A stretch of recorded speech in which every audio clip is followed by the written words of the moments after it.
अस्सलाम वालेकुम friends, welcome to Laiba health tips. Viewers, मैं आपसे रिक्वेस्ट करना चाहती हूँ कि अगर आपने मेरे चैनल को सब्सक्राइब नहीं किया तो प्लीज़ सब्सक्राइब बटन पे क्लिक कर दीजिए और वीडियोस को लाइक और शेयर भी कर दिया कीजिए। Thank you. तो व्यूवर्स, आज मैं आपको घर पर ओपटन बनाने का तरीका बताऊंगी जिसके इस्तेमाल से आपको बाज़ार के ओपटन से ज़्यादा रिज़ल्ट मिलेगा। और इस ओपटन से ज़्यादा अच्छा कोई फेस पाउडर नहीं है। इस सस्ते ओपटन से आपका चेहरा बहुत गोरा, साफ सुथरा, चमकदार और दाग धब्बों से पाक हो जाएगा और चेहरे के बाल भी उतरना शुरू हो जाएंगे और दाग धब्बे भी निकल जाएंगे। व्यूवर्स, अगर रोज़मर्रा में बच्चियां लड़कियां ओपटन लगाएं तो उनका रंग साफ हो सकता है।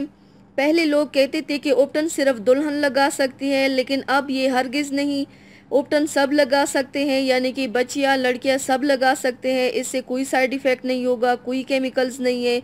ये ओपटन केमिकल से पाक है और बहुत ही आसान नुस्खा है। घर में मौजूद चीज़ों से मैं ये नुस्खा शेयर करने जा रही हूँ। ये हर टाइप की स्किन वाले इस्तेमाल कर सकते हैं। इससे बहुत जल्दी रंगत निखरेगी, लेकिन आप ये हरगिज़ मत समझिए कि आज लगाया और कल गोरे हो जाएंगे। ऐसा हरगिज़ भी नहीं। जो काम भी आपने करना है उसको रेगुलर बेसिस पे करना है, तब जाके अच्छे नताइज सामने आएंगे। लेकिन इस बात का ख्याल रहे कि अगर स्किन पर पिंपल्स निकल आए हों तो डॉक्टर को ज़रूर दिखाएं। मैं आपके साथ एक और इंटरेस्टिंग बात शेयर करने जा रही हूँ कि ओपटन दिन के टाइम लगाएं, शाम के टाइम बिल्कुल ना लगाएं, क्योंकि दिन के टाइम पे अगर आप ओपटन लगाएंगे तो 4-5 घंटे के बाद आप शावर ले लेंगे। अब मैं आपके साथ नुस्खा शेयर करने जा रही हूँ। ओपटन बनाने का तरीका मुलाहिजा फरमाइए। आपने एक बाउल लेना है, उसमें 2 खाने की चम्मच बेसन डालना है। अब इसमें 2 खाने की चम्मच बादाम का पाउडर डालना है। अब आपने इसमें 1 टीस्पून हल्दी डालना है।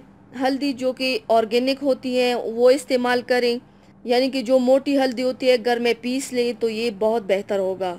अब इसमें 1 खाने का चम्मच संदल पाउडर डालना है। अब इन तमाम चीज़ों को मिक्स करना है। अब इसको अच्छी तरह से मिक्स करके 1 चम्मच दही डालना है। 1 चम्मच दही के साथ मिक्स करके अब इतना अर्के गुलाब डाल दें कि पेस्ट बन जाए। कंसिस्टेंसी इतनी हो कि ना ज़्यादा गाढ़ा हो और ना ज़्यादा पतला हो। आप इसको एक दिन छोड़ के दूसरे दिन फिर लगाना होगा डेली बेस पे। अगर ये लगाओगे तो इससे स्किन थोड़ी सी डैमेज हो जाएगी। दोपहर के टाइम लगाएं, 4 से 5 घंटे बाद चेहरे पर छोड़ दें, फिर नीम गर्म पानी से शावर लें।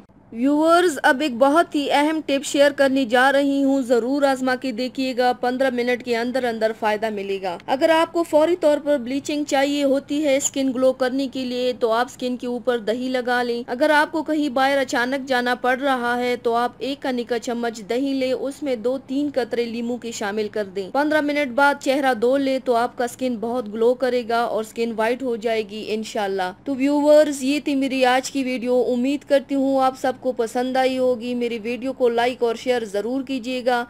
मुझे फीडबैक ज़रूर दीजिएगा। मेरे चैनल को सब्सक्राइब करना मत भूलिएगा। अपना बहुत ज़्यादा ख्याल रखिएगा। मुझे दुआओं में याद रखिएगा। कल मिलते हैं एक नई वीडियो के साथ। अल्लाह हाफिज़।